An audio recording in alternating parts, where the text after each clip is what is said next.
I've spent a lot of time dealing with 18 to 21-year-olds on the front door of nightclubs. I've watched a million of those people go in and out. They're fantastic people. They're wonderful. They don't seem to be contemplating a meaning crisis. How do we bridge a gap in a world of TikTok and booty pictures and funny cat videos of getting people to think about the thing which makes life worth living?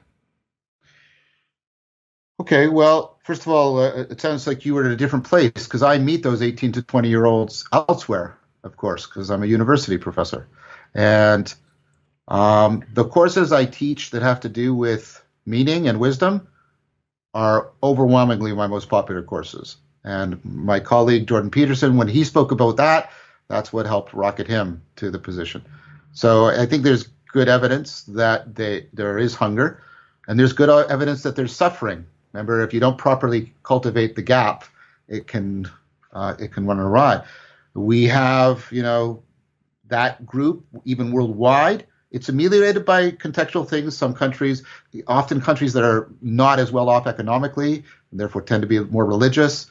But overall, that group is going through an increase in suicide, increased anxiety disorders, depressive disorders, increase of related phenomena, where for all of this connectivity, there's increased sense of loneliness, which is really paradoxical, given what we keep getting told by our culture. And you see a hunger for religious behavior in these people. They flock to superhero movies. They dress up in costumes. They play endless role-playing games. There's the virtual exodus, the escape into virtuality in one way or another to try and find. So yeah, they may not be explicitly saying, I'm suffering from a meaning crisis, but they're showing a lot of the signs that they are. And when you start to give them just the first preliminary vocabulary to start articulating it, this is what I've seen. They get very, very excited about it, and very like, oh, right. In fact, that was one of the most prevalent responses I got from people. I still continue to get, is like both in my classes and in my series, is you gave me vocabulary to talk about this stuff, right? And sorry, my phone thinks I'm trying to talk to it. Yeah, and so I mean, Chris Mastropietro and I, we published an article in the Side View, the journal, where we basically laid out, I'm just giving you a snippet, there's a whole symptomology of stuff that's happening. Positive stuff too, right? There's positive signs. These people are way more interested in mindfulness. They're taking up an ancient philosophical practice, Stoicism. Stoicism is going through a boom right now, right? Because they're looking for ways to cultivate wisdom.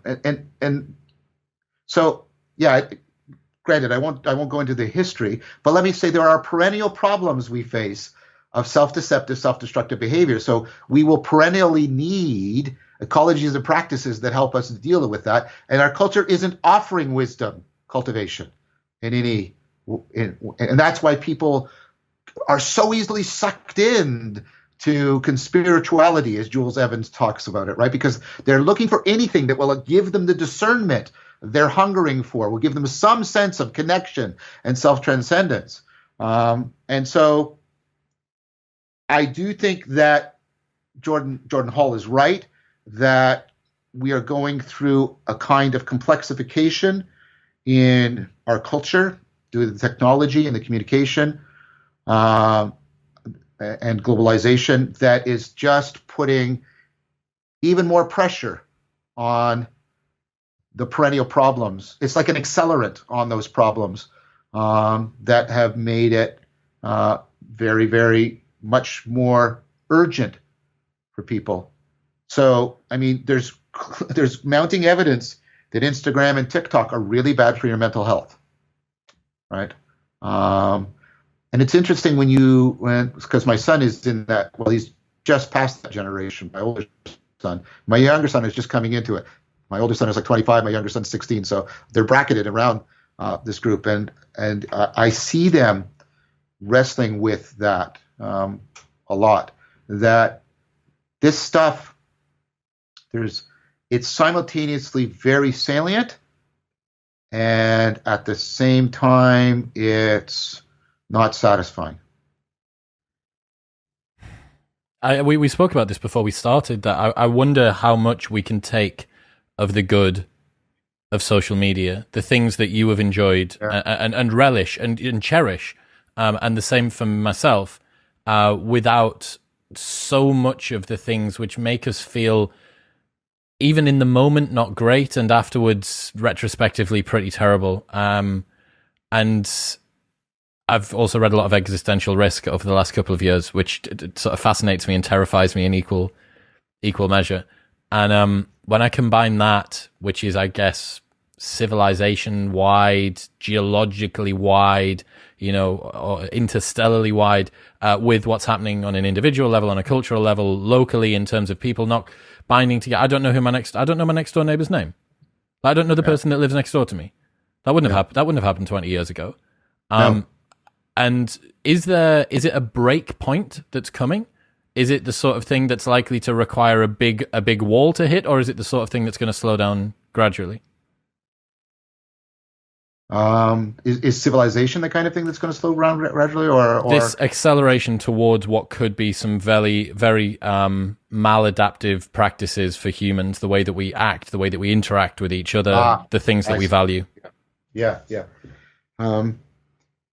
So when I was going to do Awakening from the Meaning Crisis, I was being encouraged by people. The videos here, a lot of people said, there's no way people are going to sit through an hour and do 50 of those.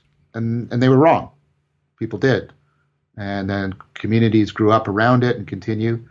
But on the other hand, to your point, I won't get, like millions of views or something like that you might get for a cat video or something like that, right? I get what you're saying, and I'm not trying to be dismissive. I do want to point out, though, that there is evidence that people are capable and they will seek out deeper, more long-term stuff, even in social media. And so that means there's at least a viable vehicle by means of which we might do what I've been suggesting, which I have this sort of slogan, and it's been put to music, where I talk about stealing the culture. I don't know. Jordan Hall and other people are better at sort of the economic, sociopolitical, environmental factors. I do know something about complex systems theory and the Bronze Age collapse of civilization. And there are things that are genuinely very worrying about what we're doing right now. So I think there are too many. How do I say this without sounding conspiratorial? There are too many bad faith actors in the social media world. They're not even human beings. Many of them are just algorithms that like to manipulate us into a narrative mode, like to excite us into outrage, make us feel needy, make us feel insufficient, inadequate, because then they can sell us ideas and products and manipulate us. And we have increasing evidence that this is at work, and increasing evidence that what it does is it just takes those self-deceptive patterns within individuals, like individually, and then just accelerates them between individuals collectively, and then people internalize that, and you get all of this crazy stuff happening. I'm not right wing or left wing on this, but I have no I have no deep faith in the corporate machinery and corporate culture. There are individuals. I want to be clear about that. I've been approached by businesses. One person said this very well. He said, I'm not just in the bottom line. I'm here for the top line.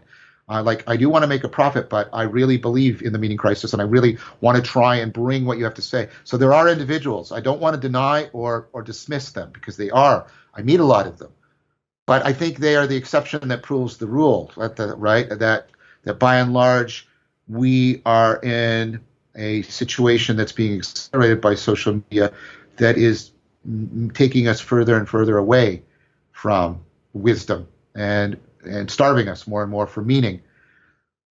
And so what I mean by steal the culture is this vehicle is viable. the way the early and this is the only way, this is the only dimension along which I'm making the comparison, in which the early Christian communities took shape and started creating a different way in which people could be with each other, a different sense of what it was to be a self. I mean, Augustine invents the sense of self, the interior self that we now think is natural. Right? You can see Carey's book on it is beautiful. Right, just brilliantly argued. So the Christians are creating a new sense of self, a new sense of community, a new whole way of seeing and being, and they're doing it outside the huge manipulative machinery of the Roman Empire until eventually, right, as the Roman Empire starts to weaken, that culture takes over. The empire still falls, but that culture then goes on and becomes Christendom, which of course then had its own problems. And because again, there is no final state, there is no final solution. So I think the solution is to try and steal the culture, and that's a long-term intergenerational project, and that's where the work of Zach Stein about we've got to bring back education as a long-term intergenerational project, I think is really, really pertinent. So that's what I'm trying to do. I'm trying to do something analogous. And I don't mean to set myself up in any other way, but I'm trying to do something sort of analogous to St. Paul and to Augustine.